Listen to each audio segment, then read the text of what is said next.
খুব সাবধানে নামতে হবে, খুব এই জায়গাটা সব থেকে বেশি রিস্কলি। ও ভাই ও ভাই, তো গাইস এখানে হচ্ছে আর্মি ক্যাম্প আছে, তো জাস্ট আমি ক্যামেরাটা অল্প অফ করছি। এই হলো সেই গুরুদাংমার লেক। সবার লাস্টে পড়ে গেছি আমি। সো গাইস জাস্ট এই ভিউটা দেখো, পুরো বরফে ঢাকা ভাই। চলো গাইস, কেমন আছো তোমরা সবাই? আসলে সবাই খুব ভালো আছে। তো আমি আছি এখন লাচিনা, জাস্ট লাচিনা ওয়েদার দেখার আগে আমি জাস্ট গাড়ি দেখাচ্ছি ভাই। পুরো ঠান্ডায় একাকার অবস্থা। রাত্রেবেলা ওই পাহাড়ে বরফ পড়েছে, অ্যান্ড আমাদের এই পাহাড়ে অল্প অল্প পড়েছে, ওই সাইড দিয়ে দেখা যাচ্ছে। আর ওই সামনে দেখতে পাচ্ছ, তো ওখানে বরফ পড়েছে। চলো আগে ভাইকে দিয়ে পিকেও চলে এসছে। ঠান্ডা কেমন? কত কিছু পড়ছে ভিতরে? বাইক চালাবো তখন বুঝবা ঠান্ডাটা। ঠান্ডা লাগবে। তো চলো আগে কোল্ড স্টার্টটা দিয়ে দিই বাইকের। ও তার আগে তোমাদের একটা জিনিস আমি বলে দিচ্ছি, এখানে অ্যালটিটিউডটা যতটাই হোক একটু হলেও হাইট আছে। তো আগে ট্যাঙ্কিটা খুলে যদিও ভাপ থাকে ভিতরে, ভাপটাকে বের করে নেবে। চলো আগে কোল্ড স্টার্ট দেওয়া যাক। ভাই ভাই আমি হ্যান্ডেল লক করিনি গাড়িতে। তো চলো এবার কোল্ড স্টার্ট দেওয়া যাক। কুলেন্ট টেম্পারেচার 5 ডিগ্রি হয়ে আছে। তো ঠিক আছে, এই গাড়ি ছোটো ইঞ্জিন, বাট এটাতে স্টার্ট হতে অত প্রেশারও লাগে না, যার জন্য নর্মালি হয়ে যায়। অত একটা প্রেশারও লাগবে না, ঠান্ডা মোটামুটি আছে, অত একটাও বেশি বলবো না। তো ঠিক আছে গাইস, চলো তোমার সাথে একবার কথা বলছি ক্যামেরাতে। চলো বাই বাই। সো গাইস এখন আমরা লাচেন শহর থেকে বেরোচ্ছি। তো এখন যাবো সোজা গুরুদাংমার লেক। সো গাইস জাস্ট এই পাশের ভিউটা দেখো ভাই, কত সুন্দর পাহাড়ে বরফ পড়েছে। অ্যান্ড এগুলো পাহাড়ে হালকা হালকা পড়েছে, তো এগুলো পড়েছে কালকে রাত্রে, কারণ কালকে সারা রাত বৃষ্টি হয়েছে এখানে, হালকা হালকা বৃষ্টি হয়েছিল। তো বৃষ্টি পড়লেই অবভিয়াসলি স্নোফল হবে, তো এদিকে তো হালকা হালকা স্নোফল পড়েছে। অ্যান্ড গুরুদাংমার লেকের ওদিকে যে কি মানে সিন সেটা তো জানি না। দেখা গেল এত কষ্ট করে যাচ্ছি ঠান্ডার মধ্যে, গিয়ে দেখলাম যে পুরো ব্লক হয়ে গেছে রাস্তা, তাহলে তো সব শেষ হয়ে যাবে, সব কষ্ট একদম মাটিতে মিশে যাবে। তার মধ্যে টাইম এখন দেখতে পাচ্ছ 6:28 বাজে। এখন আমরা ওখান থেকে আর কি হোটেল থেকে বের হলাম 6:15-তে, একদম বাইকে স্টার্ট দিই। আমরা বের হয়েছি হোটেল থেকে 6টার দিকে, বাট বাইকে এসে ওই ছোট ছোট লাগেজগুলো একটু বেঁধে নিলাম, কারণ বড় যে লাগেজ আছে তো ওটা তো হোটেলেই রেখে দিয়েছি, ওটা আজকে আজকেই লাগেজটা প্যাক করব। বাট গুরুদাংমার লেক ঘুরে এসে তারপরে ওটাকে প্যাক করে তারপর আবার বের হয়ে যাব লাচুংয়ের উদ্দেশ্যে। তো বরফগুলা দেখো ভাই, এই যে সিনারি, এর থেকে বেশি আর কিছু চাই না। বাট আমার যা মনে হচ্ছে গুরুদাংমার লেকের ওখানে আমরা হেভি স্নোফল পেতে পারি। এখনো ফুল গ্যারান্টি না, কারণ আরো একটা পাহাড় আছে, ওই পাহাড়টা যখন দেখতে পারবো তাহলে বুঝতে পারবো, কারণ ওই পাহাড়টা হচ্ছে একদম গুরুদাংমার লেকের জাস্ট আগে পরে। তো ওই পাহাড়টা যে পুরো স্নোতে ঢাকা থাকে, তাদের ভেবে নেব গুরুদাংমার লেকও পুরো স্নো হয়ে গেছে। তো এনিওয়ে আশা তো করছি ওরকমই হোক, তো গেলেই বুঝতে পারবো। অ্যান্ড তোমাদের আগেই বলে দিচ্ছি যে গুরুদাংমার লেকের ওখানে বেশি একটা ভিডিও করব না আমি, কারণ অক্সিজেনের অনেকটা বেশি প্রবলেম হয় ওখানে। আর তার মধ্যেও কালকে রাত্রে আমার হোটেলের রুমে একটু অক্সিজেনের প্রবলেম হয়েছিল, বাট চলে গেছিলো ওটা। কিন্তু গুরুদাংমার লেকে খুব বেশি প্রবলেম হয়, আর কি বেশি কথা বলা যায় না, হাঁটাচলা করা যায় না, বেশি অক্সিজেন লেভেলটা অনেকটাই কম ওখানে, তো যার জন্য কথাবার্তা একটু কমই বলবো। তো যদি আবার ভিডিও মাঝখান থেকে অফ করে দিই তো আগেই তো মনে গেছে সরি বলে নিচ্ছি, কারণ সিচুয়েশনের উপরেই ভিডিও করব। ভাই সাহাব এ কি অবস্থা রাস্তার, এই জায়গাটাও ভেঙে গেছে। এই জায়গাটা অবশ্যই এর আগের বার যখন এসেছি তখনকাও ভাঙা ছিল, জাস্ট আস্তে ধীরে কাজ চলছে, এখানে কাজ হচ্ছে আবার ভাঙছে, আবার কাজ হচ্ছে আবার ভাঙছে, তো এরকমই হয়ে যাচ্ছে। পুরো কাদা। ও ভাই পিকে কোথায়? পিকে নেই আবার পিছনে, ও যে আবার কোথায় গেল, স্লো হয়ে গেল কেন? তো ভাই সাহাব হেলমেটের গ্লাসটা তো হালকা খোলা হয়ে গেছে, কারণ শ্বাস নিচ্ছে, যার কারণে হাড়ির পাশে পাহাড়টা কি সুন্দর লাগছে, মানে এখন খালি চোখে দেখছি আরো বেশি সুন্দর লাগছে। তো একটু হোল্ড করি, পিকে ওরা আসুক। ও চলে এসছে, তো চলো চলে এসছে। জাস্ট রাস্তাটা দেখো, পুরো কাদা আর কতটা ঢাল ভাই, খুব সাবধানে ইঞ্জিন ব্রেকিং করে প্লাস হাতে পায়ে দুটো দিয়ে ব্রেক করে করে নামতে হবে। ইঞ্জিন ব্রেকিংটা মাস্ট, ইঞ্জিন ব্রেকিং করেই নামতে হবে। আর এই জায়গাটাই সব থেকে বাজেভাবে ভেঙে গেছিল। ও ভাই সাহাব খুব সাবধানে নামতে হবে, খুব এই জায়গাটা সব থেকে বেশি রিস্কলি। তোদেরকে আগে পাঠানোর চেষ্টা করব। গাড়ি একে রেখে যাও আস্তে আস্তে, ব্ল্যাক আইস থাকতে পারে দেখো। ব্ল্যাক আইস থাকতে পারে দেখো। চলো চলো চলো আরামসে। তার মধ্যে ওদের গাড়ি এই আর কি পিকের গাড়িটা দুজন আছে, তো স্লিপ একটু কমই করবে, লোড আছে গাড়িতে। সব থেকে বেশি পিছনের চাকা স্লিপ করে আমার গাড়ির। একে তো গাড়ি হালকা, তারপরেও সিঙ্গেল আমি। ভাই অ্যান্টি ফগ লাগানো আছে হেলমেটে, তা সত্ত্বেও পুরো ঘেমে গেছে আর কি, ভিতরটা পুরো ফগ জমে গেছে। আর হেলমেট খুললে পরেও অডিও কোয়ালিটি ঠিকঠাক আসবে না, কি জ্বালা ভাই। আমি জানি না অডিও কোয়ালিটি এখন কেমন আসছে, যদি ভালো আসে তাহলে তো ঠিকই আছে, আর যদি ভালো না আসে তাহলে তো কিচ্ছু করার থাকবে না। জাস্ট দেখো ভাই, এগুলো নতুন বানিয়েছিল, সেট এগুলো নতুন বানিয়েছেন, তা সত্ত্বেও কীভাবে বেঁকে পড়ে আছে দেখো। আর সামনে আরও একটা নতুন ব্রিজ বর্তমানে রেডি আছে, ওটা দিয়েই সবাই আর কি বর্তমান যাওয়া আসা। ও ভাই ও ভাই, এই সেই R15 ভাই অনেক দম ছেড়ে দেয়। রিয়েলিটি তো রিয়েলিটি, R15 অনেক দম ছাড়ে। তো এই হলো সেই আর কি নতুন ব্রিজটা। রাস্তা ভাই পুরো কাদা কাদা রাস্তা। এই রাস্তাতে আমি আমার 319 পড়ে গেছিলাম এই উপরে ওঠার সময়। তো কোন জায়গাটা পড়ে গেছিলাম সেটাও আমি তোমাদের দেখাচ্ছি। চলো চলো, কি করছো? এত স্লো করে দিলে গাড়ি আগাবে না। তো এই জায়গাটা ওঠার সময় আর কি পড়ে গেছিলাম, তোমাদের যে বললাম দেখাবো, তো এই জায়গাটা ছিল। আর এখন তো তবু অনেকটা ঠিক আছে, তখন পুরো পাথর ভাঙা ছিল আর ওই সময়টা পড়ে গেছিলাম। হেলমেটের গ্লাসটা খুলেই রাখতে হবে, কারণ পুরো ফগ হয়ে যাচ্ছে ভিতরে। অ্যান্টি ফগ লাগানোর সত্ত্বেও অ্যান্টি ফগের আই থিঙ্ক পাওয়ারটা কমে গেছে। বেশি দিন অবশ্য হয়নি, লাগিয়েছি অরুণাচল প্রদেশ যাওয়ার সময় লাগিয়েছিলাম। ও ভাই কি রাস্তা ভাই। অ্যান্ড জাস্ট ওই সামনের পাহাড়টা দেখো কত সুন্দর বরফ পড়ে আছে, আবার বাঁ সাইডের পাহাড়েও সেম বরফ পড়ে আছে।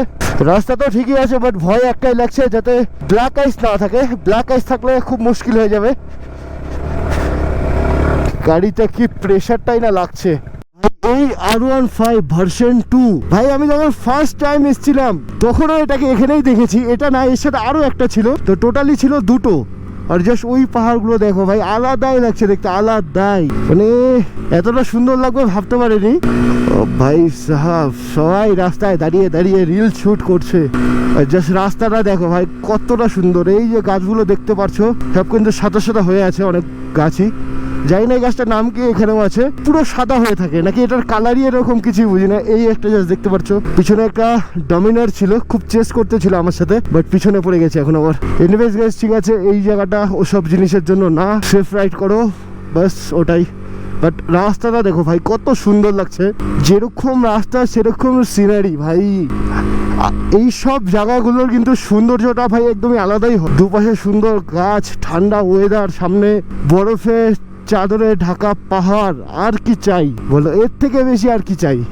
রাস্তাটা দেখো ভাই এদিকে, আর ঠান্ডায় তো পুরো হাত জমে একদম একাকার অবস্থা, মানে কিছু বলা নেই। তার মধ্যে এই যে জল, সামনে এই ভাড়া গাড়িগুলো দেখতে পাচ্ছ, টুরিস্ট গাড়িগুলো, তো এই গাড়িগুলো মাঝখানে এমন ফাঁসিয়েছে আমাকে, না স্লো করতে পারছি না আগে যেতে পারছি। মানে আমার পিছনে গাড়ি সামনে গাড়ি, ওদের সাথে আমাকে স্পিড মেনটেন করে চলতে হচ্ছে। তাহলে ভাবো কি বলবো, এমন ফেসেতে পড়েছি আজকে। তো আমাদের স্লো করতে পারবো না, কারণ স্লো যদি করি তো আমার পিছনে অনেক বড় গাড়ির লাইন, অনেক বড় বলতে অনেক বড়, কমসে কম 15টার উপরে গাড়ি হবে। তো এত বড় লাইনকে যদি আমি আগে আগাতে দেই তাহলে তো আমি একদম অনেক পিছনে পড়ে যাবো। তো যার জন্য মিডিলেই এদের সাথে সাথে চালাচ্ছি ভাই। ডান সাইডে দেখছো বরফ পড়ে আছে কত সুন্দর, বাট এবার মনে হচ্ছে আমাকে স্লো করতে হবে, কারণ আমার হাতের অবস্থা একদম খারাপ হয়ে গেছে। দেখ রোদ্রুটা এই মাত্র উঠেছে, তো রোদ্রুটা উঠলেই একটু আর কি শান্তি পাওয়া যায়। তাছাড়া হাত কেন পুরো বডি তো ঠিক আছে, বাট হাত পুরো ঠান্ডা হয়ে গেছে। কারণ একটা, এটা উইন্টার গ্লাভস না, নর্মাল রাইডিং গ্লাভস। তো উইন্টার গ্লাভস আছে আমার কাছে,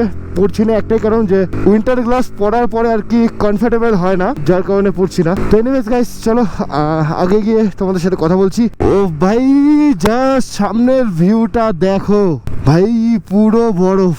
আর আমরা যাব ওই পাহাড়গুলো পার করে, অনেক আরো এখান থেকে অনেকটা দূর আছে। তো গাইস এখানে হচ্ছে আর্মি ক্যাম্প আছে, তো জাস্ট আমি ক্যামেরাটা অফ করছি। এই জাস্ট বরফ দেখো, মানে এই বরফটারই অপেক্ষাতে ছিলাম আগে। এখনো তো অনেকটা দূর, তো আমরা আগে গিয়ে আরো বরফ পাবো, তো তারপরে না হবে মেন মজা। এত কষ্ট করে যাচ্ছে, এত ঠান্ডা, হাত পুরো ফ্রিজ হয়ে যাচ্ছে ভাই। এই জিনিসটার জন্যই এতটা দূর আমাদের আসা, একমাত্র এই জিনিসটার জন্য, বরফ দেখার জন্য আর এই সুন্দর সুন্দর সিনারি গুলো দেখার জন্যই কিন্তু এত দূর আসা। আর তোমাদের যেটা বললাম যে গুরুদম্বার লেকে বরফ আছে কিনা, তো কিছু দূর আগলে বলতে পারবো। তা এখন আমি শিওর যে হ্যাঁ, গুরুদম্বার লেকে বরফ আছে, কারণ এই যে পাহাড়টা দেখতে পাচ্ছ সামনে, এই পাহাড়টা পার করেই তোমার গুরুদম্বার লেক পড়ে যায়। তো ওই পাহাড়টায় যেহেতু বরফ আছে, তার মানে গুরুদম্বার লেকেও বরফ রয়েছে। ঠান্ডা, মানে ঠান্ডার কথা যে কি বলবো ভাই। হাত ঠিক আছে এই রাইডে, হাতে কোনো অসুবিধা হচ্ছে না, যা অসুবিধা হচ্ছে একমাত্র পায়ে। পা যদি ঠিক থাকতো তাহলে আর কোনো অসুবিধাই হতো না, বাট পায়ে প্রচুর পরিমাণে ঠান্ডা লাগছে। পুরো বরফে ঢাকা ভাই, পুরোটা। এই পাশে কই গেল? এই পাশে নেই তো, ডান সাইডে আছে, পুরো সাদা হয়ে আছে, জাস্ট দেখো। আর সূর্যটাও উঠেছে, মানে আলাদাই লাগছে। অ্যান্ড গুরুদম্বার এখান থেকে আরো কমসে কম 1 ঘন্টা রাস্তা। এখন বাজে 8:30, মানে আমাদের হোটেল ঢুকতে ঢুকতে 2টো বেজে যাবে। তার মধ্যে আমরা আরো প্ল্যান করছি যে কালাপাথর যাব। যদি গুরুদম্বারে আগে গুরুদম্বার লেক যাব, গিয়ে দেখি ওখানে যদি মনে হয় যে সেরকম কিছু আমরা পেলাম না, তাহলে আমরা কালাপাথরে যাব। পাস বানানো হয়ে গেছে কালাপাথরের জন্য। কালাপাথরের জন্য এক্সট্রা করে পাস বানাতে হয়, তো বেশি না, পার বাইক আই থিঙ্ক 100 টাকা করে নেয়, বা পার পার্সন 100 টাকা করে নেবে, তার থেকে বেশি না। তো আমি তো বানাই নেই, তো আমাদের গ্রুপে যারা আছে তো ওরা বানিয়ে নিয়ে আসছে, আমি বাইরেই ছিলাম, তো ওরাই বলতে পারবে যে পার পার্সন না পার বাইক হিসাবে। ভাই বরফ দেখে তো মনে হচ্ছে গাড়ি নিয়ে একদম বরফের মধ্যে চলে যাই। সেই 2 বছর আগে এসেছিলাম, তখন এরকম বরফ পাইনি। 2 বছর পর আবার আসলাম, আর এখন সেই বরফগুলো পাচ্ছি আবার। মানে প্ল্যানটা যেটা আমরা টাইমটা আর কি মেনটেন করে এসেছি, অ্যাকচুয়ালি টাইমটা আমাদের জন্য খুব মেন ম্যাটার ছিল, কারণ এর আগেও আমরা করেছি বাট স্নোফল পাইনি, তাওয়াং করেছি স্নোফল পাইনি। তো যার জন্য এবার আসার সময় সব আর কি আপডেট নিয়ে আর কি তারপরে বের হয়েছি। তো 24 তারিখে ডেট ফাইনাল করেছি, 25 তারিখে বাড়ি থেকে বের হয়ে গেছি। তাহলে বুঝতেই পারছো, সাডেনলি প্ল্যানের আমাদের টার্গেট ছিল, তো সাডেনলি প্ল্যান করেছি, বের হয়ে গেছি। যখনই দেখেছি যে 2-4 দিন পুরো বৃষ্টি মানে স্নোফল হবে, বাস বের হয়ে চলে এসেছি। তো চলো আগে খাওয়া দাওয়া করে নিই লাস্ট চেকপোস্টে। তো ওখানে আর্মিদের ক্যান্টিন আছে, তো আর্মিদের ক্যান্টিনে খাওয়া দাওয়া করবো। তারপরে একদম যেই রোডটা, কি বলে রোডটাকে তোমার, 2 নম্বর লাদাখ যেই রোড, মানে রোড টু হেভেন বলা চলে, তো ওই রাস্তায় একবার তোমাদের সাথে কথা বলছি। তো চলো bye bye. So guys, just এই ভিউটা দেখো ভাই, কত সুন্দর ভিউ ভাই সাহাব। এই না হলো ভিউ, আর এই সেই হেভেনের রোড। এই ভিউটা দেখে তো পুরো পাগল হয়ে গেছি। তো এই ভিউর ফটোগুলো কিন্তু সব পেয়ে যাবে আমার ফেসবুকে। তো চলো আগানো যাক। সো গাইস জাস্ট দেখো, তোমাদের তখনকার যেই পাহাড়টা দেখাচ্ছিলাম, বলছিলাম যে ওই পাহাড়ের পিছনে গুরুদম্বার লেক, তো এইটা হলো সেই ওই পাহাড়টা, ডান সাইডে দেখতে পাচ্ছ। আর এখন তো যেমন এই সেই রাস্তাটা, যেই রাস্তাটাকে অনেকে রোড টু হেভেনও বলে, বা অনেকে সেকেন্ড মানে 2 নম্বর লাদাখও বলে। তো এই সেই রাস্তাটা এখন তো খালি স্নোফল নেই। তো স্নোফল থাকলে, মানে স্নোফল কি পুরো যদি বরফে ঢাকা থাকতো, তাহলে তোমরা এই জায়গাটা সৌন্দর্যটা বুঝতে পারতে। বাট এমনিও নো ডাউট খুবই সুন্দর জায়গা। সো গাইস, এখন একটু সাবধানে চালাতে হবে, কারণ কিছুক্ষণ আগে খুব বাজে ভাবে আর কি ব্ল্যাক আইস পড়েছিল রাস্তার মধ্যে। তো অল্পর জন্য তো গাড়ি স্কিড করেছিল, বাট অল্পর জন্য কিছু হয়নি, ব্যালেন্স করে নিয়েছি গাড়ি। তো চলো, আর হাত তো পুরো ফ্রিজ হয়ে গেছে। তার মধ্যে মোবাইল থেকে শুট নিলাম এখন, কারণ কি করব, সোলো রাইড করছি, তো সোলো রাইডে একা একাই সব করতে হয় নিশ্চয়ই, যার জন্য একা ভিডিও করতে করতে আমার হাত পুরো ফ্রিজ হয়ে গেছে। তো ঠিক আছে, হাত ফ্রিজ হয়ে গেছে, ঠিক আছে, কোনো ব্যাপার না, বাট ফুটেজ তো নিয়ে নিয়েছি। চলো তাহলে এই রোড টু হেভেনের এই রাস্তার মজাটাও নেওয়া যাক। ভাই মোবাইল হোল্ডার ব্যান্ড হয়ে গেল কেন আমার, গাড়ির পিকআপই উঠে না ভাই। আর আশা করছি এখন তোমরা ইনস্টল ফুটেজটা দেখছো, তো ইনস্টল ফুটেজ দেখতে কেমন লাগছে প্লিজ কমেন্ট করে দেবে ভাই। উত্তম দা থাকলেও তো সেও চলে গেছে, সবার লাস্টে পড়ে গেছি আমি।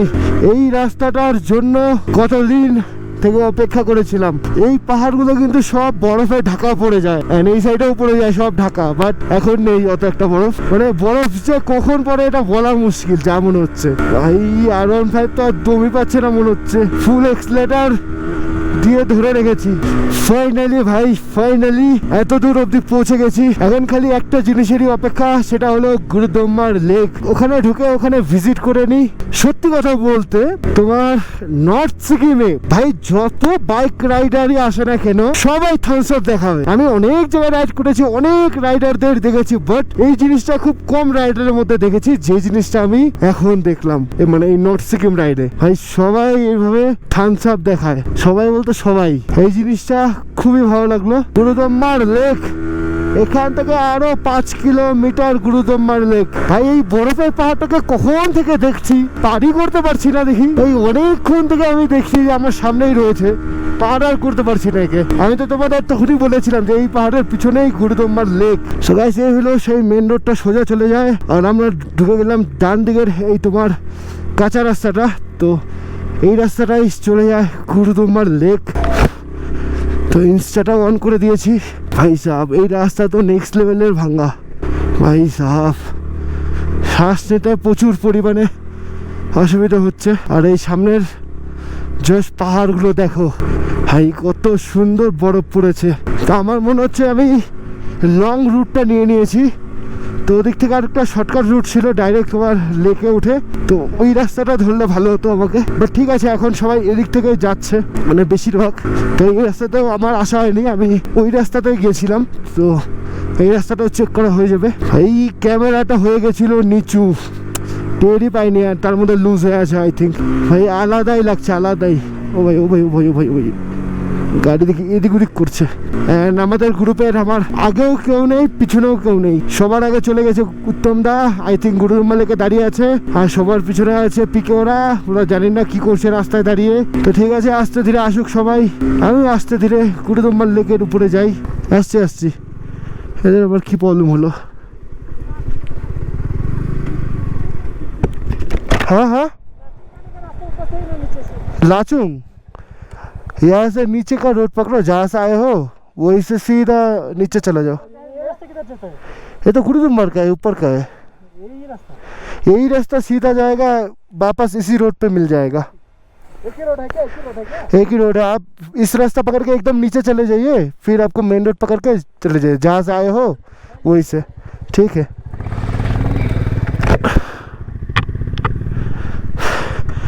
তো লাচেন যাবে, লাচুং লাচুংই তো বললো। আচ্ছা যেখানে যাক, লাচুং আর লাচেন একই রুটে পড়বে। তো অ্যাড্রেসটি কি দিয়ে দিয়েছি। তো চলো ভাই, কোন দিক থেকে উঠবো রে ভাই, আমি তো কিছুই বুঝতে পারছি না। মাথা পুরো গুলিয়ে গেছে, আর তার মধ্যেই অক্সিজেনের প্রবলেম। আর কি বলবো, পুরো অবস্থা খারাপ। মনে হচ্ছে কেউ বন্ধ ঘরে আটকে রেখেছে ভাই, অক্সিজেনের এতটা প্রবলেম। ও গাড়ি আবার নিচে পার্কিং করে যেতে হবে, এত দূরে গাড়ি পার্কিং করে। বাট গাড়ি তো উপরেও গেছে, উপর থেকেও আসছে। ভাই এখানে সবাই ঘুরতে আসে, এত ভালো একটা জায়গা, অক্সিজেন সিলিন্ডার নিয়ে আসে, ঠিক আছে ইউজ করা ভালো, বাট ইউজ করার পরে কি এখানে ফেলে রাখাটা খুব দরকার? হ্যাঁ, এর আগে যখন আসছি তখনকার সেম। মানে এত সুন্দর জায়গাটাকে এইভাবে নষ্ট করতেছে এগুলো নোংরা টোংরা করে। মানে কি বলবো, সিলিন্ডার এত অব্দি আনতে পারছে, এখান থেকে ইউজ করে নিয়ে যেতে পারতেছে না। মানে এমন পাবলিক আসে না, কি বলবো। সো গাইস এখন যাব গাড়ি নিয়ে গুরুদম্মার লেকের উপরে। গাড়ি ছাড়া গেলে তো অনেকক্ষণ থাকা যেত, বাট গাড়ি নিয়ে 5-10 মিনিটই মনে হয় থাকতে পারবো, তার বেশি থাকতে দেবে না। তো ঠিক আছে, গাড়ি নিয়ে যাবো। ভাই সাফ অক্সিজেনের সাংঘাতিক প্রবলেম হচ্ছে। গ্লাসটা না খোলা ছাড়া কোনো গতি পেলাম না, তো গ্লাসটা খুলেই দিলাম। এই হলো সেই গুরুদম্মার লেক। সো গাইস এই হলো সেই গুরুদম্মার লেক। একমাত্র এটার জন্যই এত দূর আসা। তো এই একটা আমাদের গাড়ি, আর এই আমার গাড়ি, আর পিকে নিচে আছে, ওরা আসুক। ভাই ফার্স্ট টাইম যখন আমি এসেছিলাম তখনকার ওদিকে গিয়েছিলাম বরফের মধ্যে। তো তোমাদের যেই পাথরটা, ওই পাহাড়টা দেখেছিলাম পুরো হেভি বরফ হয়ে আছে, তো ওইটা হলো এই পাথরটা। আর এই পাথরের পিছনেই এই গুরুদম্মা লেক ওয়ার্ল্ডের হাইয়েস্ট উচ্চতাতে রয়েছে এই লেক, 17,800 ফিট উচ্চতাতে। তোমার 3বার হয়েছে এই নিয়ে, আমার 4বার হয়ে গেছে টোটালি গুরুদম্মার লেক। সে চলো, এই ছিল পুরো গুরুদম্মার লেক। আর এই দেখতে পাচ্ছ ওদিকে তো চায়না, এদিকে তো আমাদের ইন্ডিয়ায়। তো চলো তোমাদের সাথে একদম কথা বলছি এই লাচুংয়ে, আর দম নেই ভাই কথাবার্তা বলার, দম সব শেষ। এখান থেকে লাচেন ঢুকবো, খাওয়া দাওয়া করবো, খাওয়া দাওয়া করে বেরোয় যাবো লাচেনের উদ্দেশ্যে। তো তোমাদের সাথে কথা হচ্ছে একদম লাচেন থেকে ইয়াংথং ভ্যালির ভিডিওতে। তো চলো বাই বাই।